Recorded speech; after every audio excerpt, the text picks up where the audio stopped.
What's up, everybody? Happy Friday, and welcome to another episode of the College GameTime podcast. I am your host, Trey Smith. We've got a locked and loaded show for you today on this beautiful Friday morning, afternoon, evening, whenever you happen to be watching or listening. Less than 24 hours away from a college football Saturday. We're going to look at the American Athletic Games again today. I went over them and gave probably a deeper analysis on Tuesday's show. So if you missed that one, go listen to Tuesday's show. I also made my pick'ems on that show for the AAC slate of games. But beyond the AAC, okay, I want to dive into this question right here. Will Week 6 determine the G5 New Year's 6 bid? Think about that for a second. We're going to look at this week across the landscape with some G5 games that I think will be pivotal and critical to determining who gets that New Year's 6 bid come December. When those final CFP rankings are released and we know who it is, whether it's the American, whether it's the Mountain West, whether the Sun Belt sneaks in there, I think we're going to look back at Week 6 and go, man, that was a critical weekend for getting to this point. So we're going to look at that. And then, of course, I've also got the linear programming that we're going to look at like we do or have been the past few Fridays. So with all that being said, before we get into it, if you're watching on YouTube, you know what to do. Like, subscribe, share it with a friend, comment at the end. And just subscribe, okay? We're less than 200 away from 4K. Less than 200 away from 4K. 200 away from 4K. So I don't know what I'm going to do, but when we hit 4,000, I don't know if it's going to be a raffle. I don't know if it's going to be a giveaway. I don't know what it is, but if you're watching right now and you're not subscribed, just hit subscribe.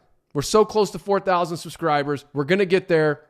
I think we're going to get there definitely by the end of October. I'd like to get there sooner than that, maybe like the end of next week. I do have some surprises coming next week, so now is a great time to be subscribed, hit the bell, do all that fun stuff. If you're listening on one of the streaming platforms, Apple Podcasts, Spotify, Amazon Music, please leave a 5-star rating. Leave me a positive review. I would greatly appreciate it. In fact, I'm going to read one to you that I saw last night, actually. I don't know when it was actually posted, but I saw it was a 5-star rating. It says, great show, highly recommend. Only problem with this show is it's not long enough. I wish he streamed it and took super chats. I very much appreciate that feedback. If you're watching or if you're listening, I am working on that, just so you know. I am looking at another live stream watch party coming very soon as far as like we did back at week 0. We did a week 0 live stream watch party. Then I did a couple live stream pregame shows just to try to feel out which ones got more engagement. And it was definitely the watch party. So I'm looking at doing another one, possibly Friday the 13th for the big matchup between Memphis and Tulane. I will be traveling back into town that day. Part of that surprise, but for next week, but I'll be traveling back into town on Friday. So as long as the timing works out, but I am definitely looking at doing one of those. And then just as I grow this channel, as I grow the show, definitely going to incorporate the live stream element more and more, especially as I get other hands to kind of help me with that, if that makes sense. But I appreciate the feedback.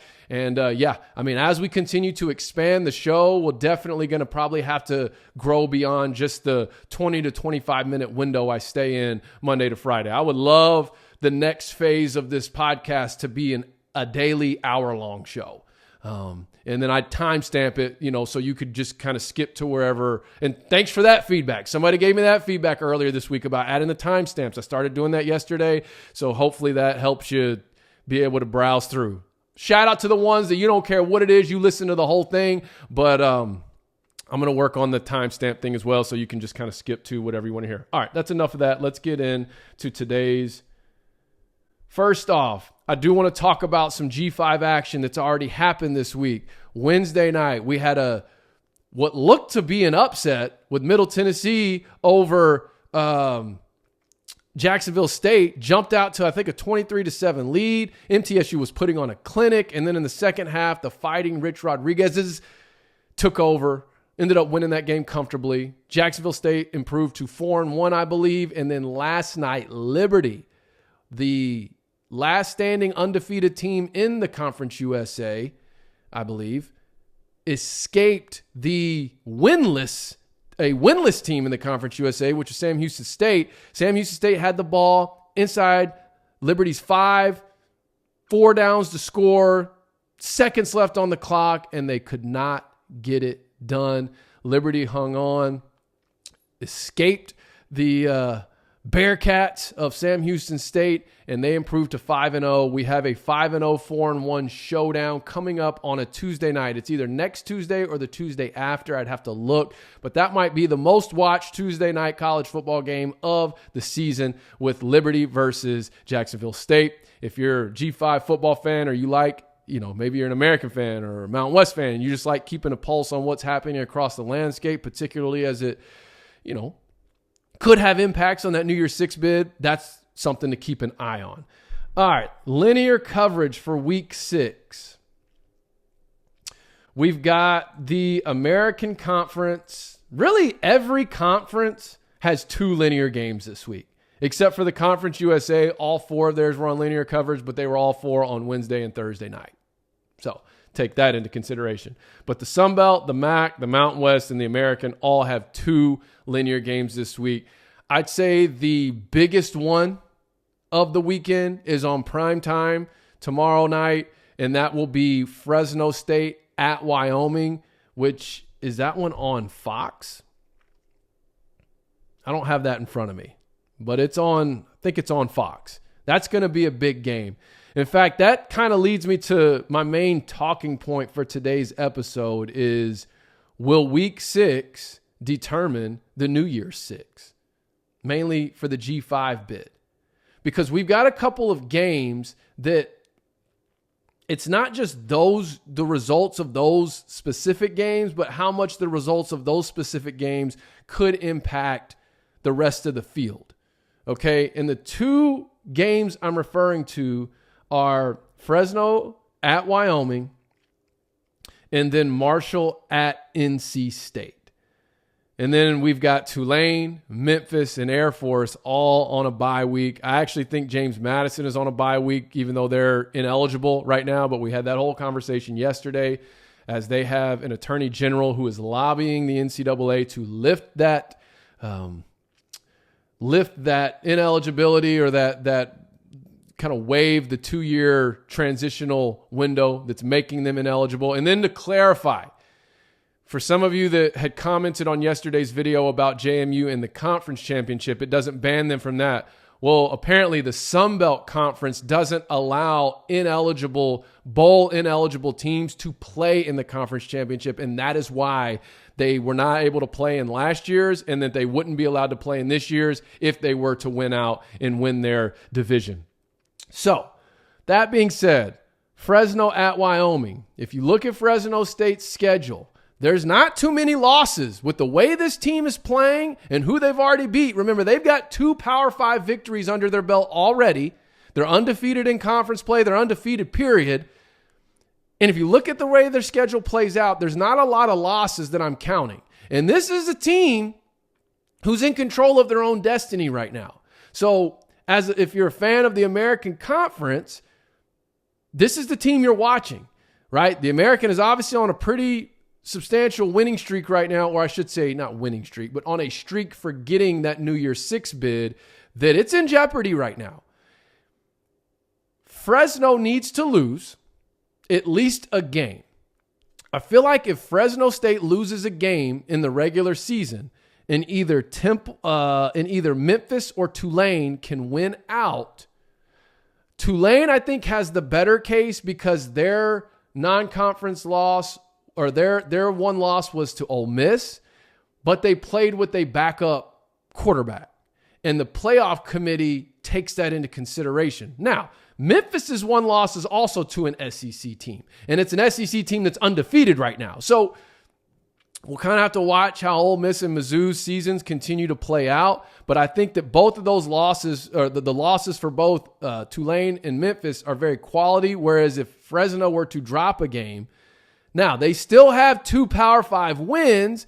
They're not the strongest Power 5 teams they've won to wins to this point, two strongest Power 5 teams to this point in the season. However, they still have them, and neither Tulane or Memphis have that under their belt. However, I do think that the one loss for Tulane or the one loss for Memphis would be a more justifiable loss than Fresno losing a conference game. Obviously, you're welcome to disagree with me on that, but that's kind of why I think this is such a pivotal game, because Fresno playing at Wyoming is one of the few losses I could count. Because after this, really, I mean, UNLV's been playing really well, but Fresno gets them at home. And I mean, outside of that, I'm just not seeing it. I think Fresno beats Boise. I don't have their schedule in front of me, and obviously until they were to get to the Mountain West Championship game. Now, here's where things get real interesting. What if Wyoming beats Fresno? Now they have a ranked conference win under their belt. Their one loss is to Texas, who is a top 3 team in the country. And quite frankly, it was 31-10. So it wasn't like it was close, but it also wasn't like they just got pummeled. So where do you put Wyoming in the discussion? Does Wyoming now leapfrog Memphis and Tulane? Because they've got a ranked conference win, and their only loss was to the 3rd-ranked team in the country. So that's why I think this weekend is going to be so pivotal. Okay, that Fresno State-Wyoming game, I think is going to have a lot of impacts come the season's end on who ends up getting that bid.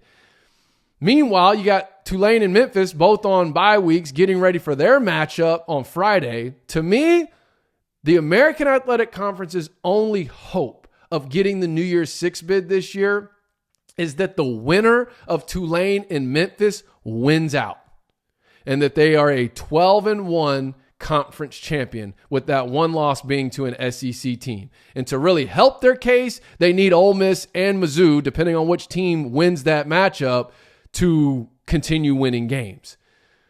But I don't know, man. This Fresno State-Wyoming game, because if Wyoming gets that win, you got to put them in the conversation now. They also have a Power 5 win over Texas Tech. Then we go to the Sun Belt action. Marshall has a matchup at NC State. Marshall is undefeated. Marshall has not really been in the discussion to this point, but if they win at NC State, they now have 2 Power 5 victories on their resume, and they got a matchup with James Madison coming up in a couple of weeks, which could be a battle of 2 undefeated teams. James Madison, even though they're currently ineligible, they're still getting votes in the most recent AP poll. They got 3 votes for the top 25. So if Marshall beats NC State and then they get a matchup with James Madison, the winner of that game could then get into the conversation. And you're like, well, if James Madison wins, they're ineligible. It won't matter. Well, if you think about the conversation from yesterday, their coach, their AD, with the lobbying they're getting from the Attorney General, there at least seems to be some feelings on their side that if they are, in fact, the top-ranked G5 come season's end, 7 or 8 weeks down the line, as Coach Signetti was quoted in that article I referenced yesterday, he thinks the NCAA is going to do the right thing, which in his opinion is to lift that, it's not a ban, but to lift that clause, that window, to waive it, I should say, not lift it. Then you can't forget about Air Force. They're also on a bye week. Here's the thing with Air Force. Here's why I'm still hesitant to put Air Force in the conversation for New Year's Six, is simply because they've got Navy and Air Force coming up. They've got Navy and Army coming up. And even, just any given year, that's a series it's hard to sweep. I'm not saying they won't do it. I'm just saying, man, if Air Force is still undefeated November 5th, okay, that'll be the Sunday after they play Army and will have already played Navy. If they're still undefeated after that first weekend in November, I'll start getting more serious about them making a run. I have a feeling they're going to drop one of those games. That's the thing. I really do. But, yeah. So looking at it, Can Marshall get the win over NC State?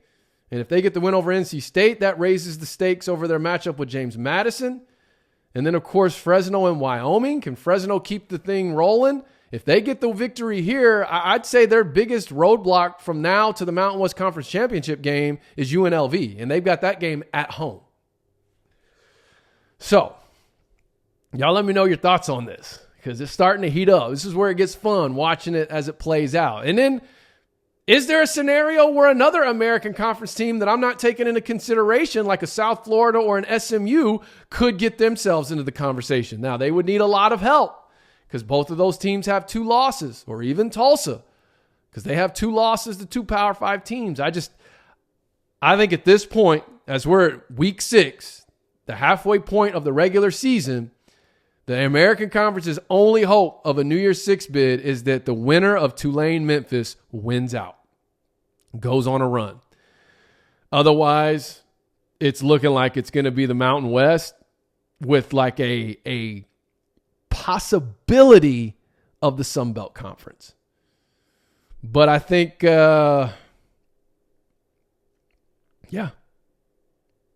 Fresno, Wyoming. Wyoming could really put themselves in the discussion this week. That's what I'm saying, man. Week 6, it's a pivotal week. All right, let's keep it moving. So, I just want to go through real quick. Like I've already said, if you didn't watch Tuesday's show and you want more of like my thoughts on each of the American Athletic Conference games this weekend, go watch Tuesday's show. But as it pertains to what I think, I'm going to give you my bounce back, my must win, my bowl eligibility, and my dog fight of the week for week 6. I don't really have an upset alert, I don't think, this week. I talked through that, I think, on Tuesday anyways. But my bounce back is UTSA. I think UTSA hits reset. They start their brand new season this weekend. They get the win at Temple, but it won't be easy. As I said on Tuesday, I do think Temple covers the 13.5-point spread. I think this is going to be a 1 possession or at most a touchdown and a field goal type game. But I think UTSA gets it done. What they need for their sake is they need to really figure out who they are offensively. Like, this is the weekend their offensive identity needs to come to life. I personally don't know yet if Frank Harris is playing or not. Whoever's taking snaps, whoever's playing quarterback, they've had time. They've had the open week to figure some things out. And hopefully their offensive identity comes to life. I think their defense will be fine. I think it'll be a tough, hard-fought game. But in the end, UTSA gets their bounce-back win, starts conference play 1-0, and it's a whole new season from here. My next one, I've got my must-win. Man, I'll tell you who's in a must-win scenario right now, and that's FAU. They need to get this dub. They need to get a win this week.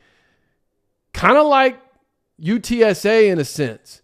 But for FAU, when I look at their schedule, if they lose this week, I'm not so sure they make a bowl game. Go look at FAU's schedule. Now, they've had some time. They got to get, the backup quarterback's in. He's basically going to lead the team for the rest of the season. He looked really good against Illinois. I thought at least. But I think FAU, this is a must-win game for them if they're going to make a bowl game this year. Next, I've got, speaking of bowl eligibility, as I said on Tuesday, I think North Texas, if they're going to make a bowl this season, they need to win the next 2 games. It will not be easy, but it is doable. And I think they can beat Navy, and they can beat, is it Temple, who they have after Navy? 1 game at a time. They're at Navy. Navy's going to put points up. I don't think North Texas is going to be able to stop the Navy offense, but I also think that North Texas's offense is going to be able to score points against this Navy defense. And, it's the Chandler Rogers show right now for North Texas offensively. He's got some weapons. They've got the explosiveness. Let's see if they can keep get the run game going as well. And then, man, I think this is just going to be a game. Hopefully, it won't be like the last time they played with the Paul Johnson Navy team when it went into 7 or 8 overtimes or something like that, something crazy. But I think this game will come down to, who has the ball last, who can get that opportune turnover, who can make a play on special teams. Something like that, I think, will end up being the difference in this North Texas Navy game. And if North Texas gets the win, start your new conference season 1-0, have a really good chance at going 2-0, and then you kind of hit the gauntlet of your schedule. And then finally, my dogfight of the week. Even though my dogfight of the week last week was totally wrong, I thought that Temple Tulsa was going to be a dogfight, which it was not a week ago. But I'm going USF UAB. UAB has that emotional push I talked about earlier this week with the Children's Foundation that they're partnered with, and is it the Harbor Children's Harbor game that is this weekend, where they'll be wearing names of kids with terminal illness on the back of their jerseys. USF is rolling right now. They've got a lot of momentum. I think Alex Golish is making a case for Coach of the Year, definitely Conference Coach of the Year, but depending on how the rest of their season plays out and looking at what their seasons have been the last 4 years, you almost got to put him in the national conversation. So I think that's going to be a dogfight. I think UAB is going to have a game plan to try to neutralize USF's offense by keeping that offense off the field. They're going to have very long, methodical, sustainable drives. The question is, can they keep the chains moving, and can they finish these drives with points?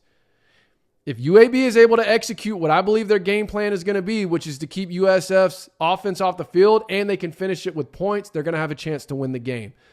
I still like USF in this one. I think there's just too much explosiveness on the offensive side of the ball. But, man, it's hard to bet against a team, man, that when they've got that emotional charge like UAB is going to have, I just think this is going to be an absolute dogfight. And then the other games on the list, I think Rice rolls against UConn. And even though I said FAU is a must-win, I still like Tulsa to win that game. They're really finding their identity. And hopefully we just have us another quality weekend of college football. That's it for me today. Happy Friday. Remember, we got basketball media days on Monday. If you have any questions that you'd like answered by any of the coaches or players that are going to be there, please leave them in the comments or email me at info@collegegametime.com, and I'll do the best I can with that. But until Monday, unless there's a need for an emergency pod over the weekend, y'all enjoy your football. Trey Smith, College Game Time.